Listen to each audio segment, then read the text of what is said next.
오늘은 첫 교회의 모습 1이란 제목으로 함께 하나님의 말씀을 나누도록 하겠습니다. 먼저 말씀을 나누기 전에 여러분들의 기쁜 소식을 먼저 전하겠는데, 오늘 설교가 짧습니다.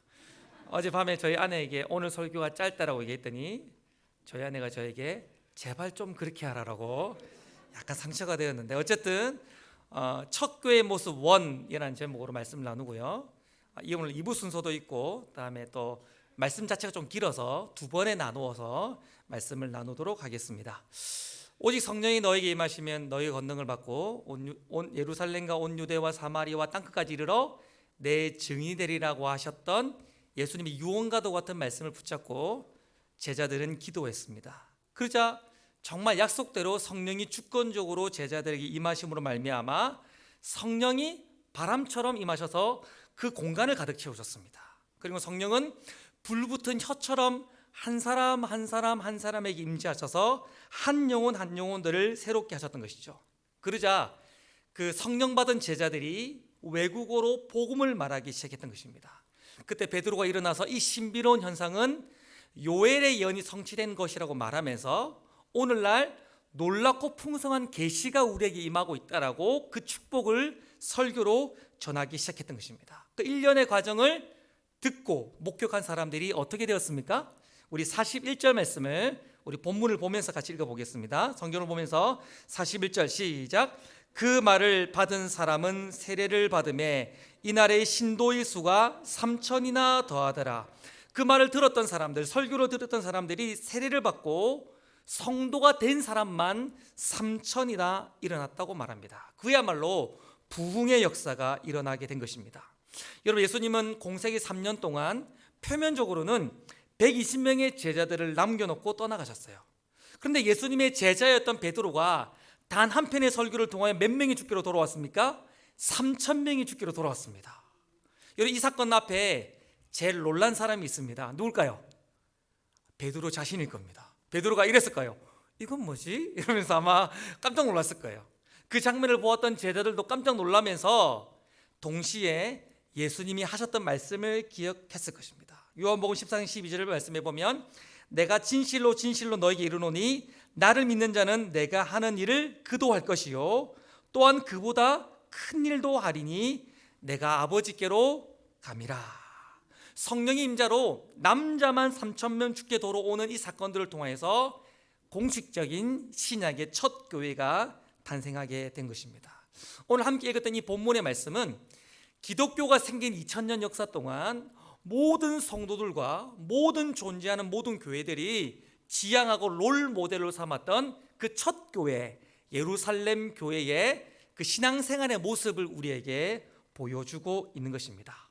첫 교회의 모습이 어땠는가? 우리 본문 말씀을 보면서 42절 말씀 같이 한번 읽어보겠습니다. 어떻는가? 여러분, 본문을 잘 보시면서 한번 같이 읽어보겠습니다. 시작. 그들이 사도의 가르침을 받아 서로 교제하며 떡을 떼며 오로지 기도하기를 힘쓰니라. 제가 한 번 더 읽어드리겠습니다.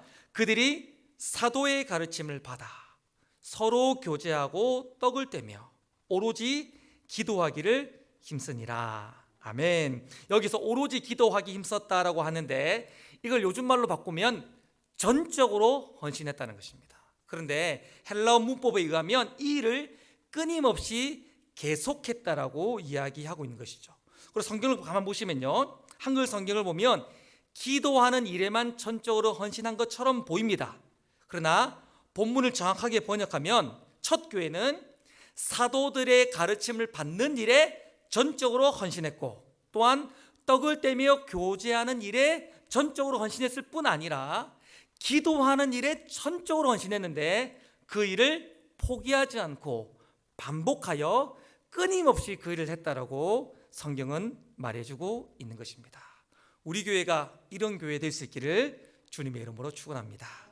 그 모습이 어떠한지 우리 한 절씩 한 가지씩 좀 살펴보도록 하겠는데요. 오늘은 첫 번째로 한번 따라하겠습니다. 배우는 교회. 시작. 첫 번째로 우리가 보게 되는 건 배우는 교회입니다.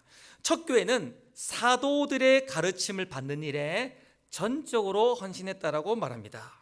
사도들의 가르침이라고 할 때에 이 사도를 복수로 기록하고 있어요. 당연하겠죠. 사도들이 당시 몇 명이었습니까? 12명이니까 당연히 복수입니다. 그런데 그런 12명의 사도들의 가르침을 받았다라고 할 때 이 가르침은 복수의 사도들에게 가르침을 받았기 때문에 가르침도 복수이어야 될 것인데 이 가르침은 단수로 기록되어져 있는 거예요. 그러니까 여러 다양한 사도들의 가르침을 받았지만 그 배웠던 내용들은 단일한 내용, 동일한 내용, 통일된 내용이었는데 그 내용은 바로 복음이었던 것입니다. 초대교회는 어떤 교회였는가? 사도들의 가르침을 받는데 하나님의 말씀, 복음의 말씀을 배우는 그 일에, 가르침을 받는 일에 전적으로 헌신했던 교회인 것이에요. 43절 말씀해 보시면 이렇게 기록되어져 있는데 당시에 기사와 표적이 많이 있었다라고 이야기하고 있습니다. 여러분, 우리 눈앞에서 막 암덩이거리가 떨어져 나가고 못 걷던 사람이 막 걷기 시작하고 못 보던 사람이 보기 시작하며 죽었던 사람이 막 살아나기 시작하고, 여러분 아무도 안 놀라는 것 같아서 제가 계속 하고 있어요. 뭐 하여튼 이상한 일이 막 일어나면 사람들은 그 일에 집중하기 마련입니다. 신비로운 현상이 일어나면 사람들은 그 현상에 집중하기 마련이에요. 말씀을 쳐다보지 않게 되어 있습니다. 그런데 첫 교회 예루살렘 교회는 어땠습니까? 신비로운 모든 현상들을 말씀의 거리 아래에 두고 말씀 뒤에 두면서 여전히 말씀에 사로잡힌 교회였던 거예요. 그래서 폭풍우처럼 몰아치는 성령의 임재를 통하여서 우리에게 부어진 축복이 뭐라 했습니까? 계시의 축복, 말씀의 축복이라 했는데 그 축복을 온전히 먹고 마시는 그런 교회가 바로 첫 번째 교회, 우리가 롤 모델로 삼는 교회였다는 것입니다.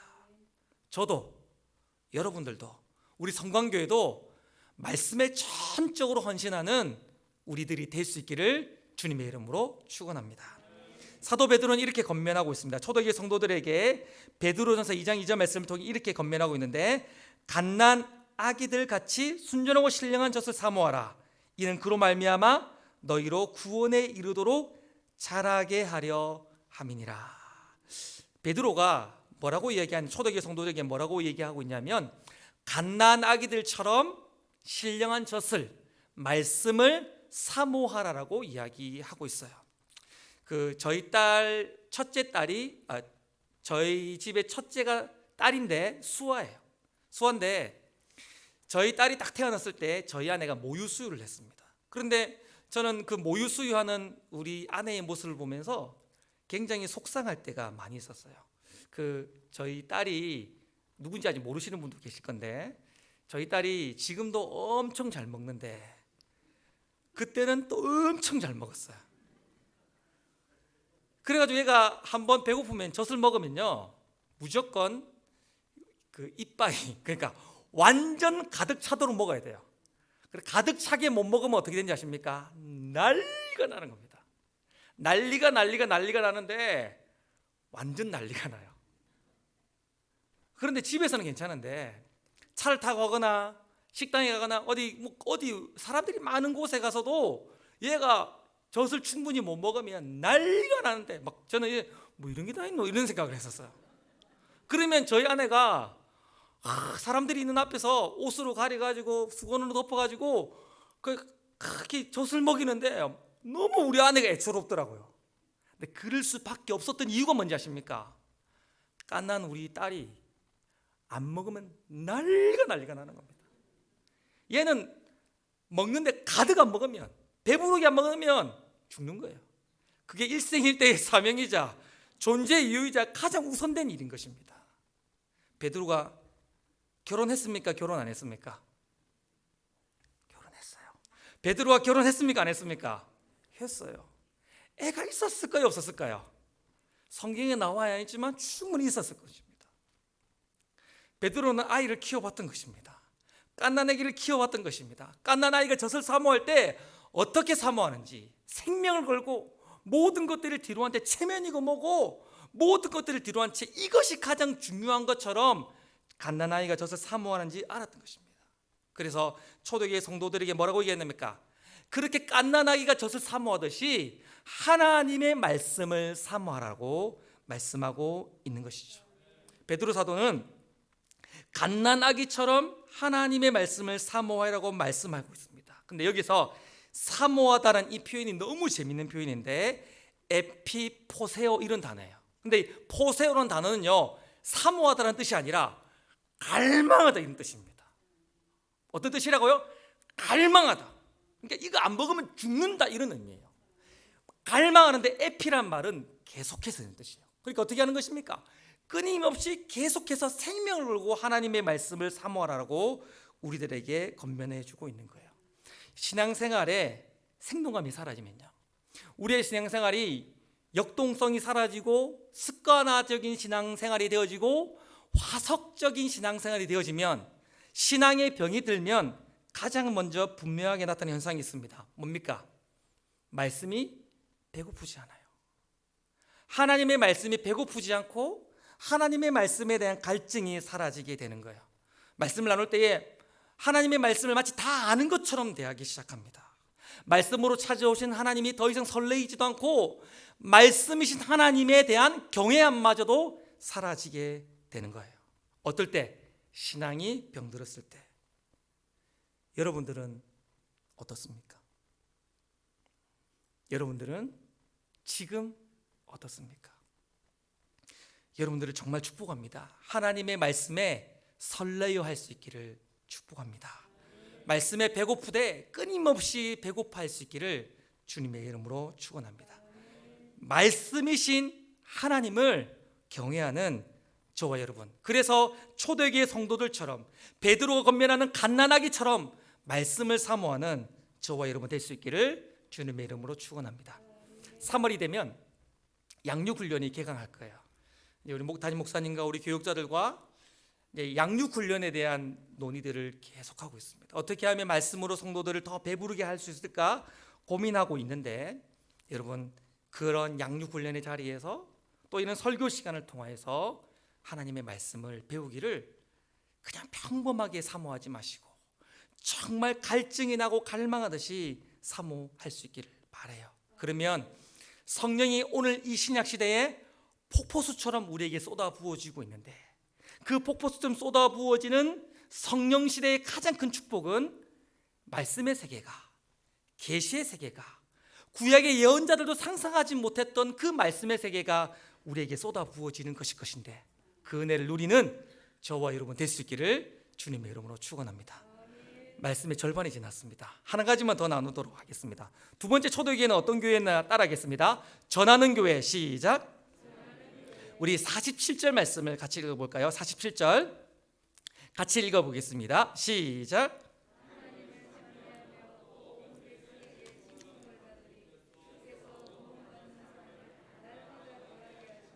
아멘. 하루 3,000명씩 주께로 돌아왔을 뿐 아니라 초대교회는 날마다 매일매일처럼 구원받는 자가 더해지는 그런 역사가 있게 되었습니다. 당시에 얼마나 이 복음의 역사가 흥황했는지 우리가 성경을 좀 찾아보겠는데, 제가 방송실에 고의로 자막을 주지 않았어요. 성경을 찾아가면서 읽어야 말씀을 사모할 수 있거든요. 괜찮죠? 너무 좋죠? 말씀을 찾는 거. 찾아보겠습니다. 사도행전 6장. 사도행전 6장 말씀 보실까요? 6장 7절. 네, 6장 7절. 혹시 실수로 성경을 못 가져오신 분들은 어플로 찾으시면 될 것 같아요. 사도행전 6장 7절. 우리 같이 한번 읽어보겠습니다. 6장 7절 시작. 하나님의 말씀이 점점 왕성하여 예루살렘에 있는 제자의 수가 더 심히 많아지고 허다한 제사장의 무리도 이 도에 복종하니라. 하나님의 말씀이 왕성해졌다고 말합니다. 그래서 어떻게 됐다고 합니까? 예루살렘의 제자의 수가 더 심히 많아졌다고 말하는데, 그 구체적인 대상을 말하고 있는데 허다한 제사장의 무리도 주께로 돌아왔다고 말하고 있습니다. 여러분, 예수님의 십자가에 못 박을 때에 가장 결정적인 역할을 한 사람이 누굽니까?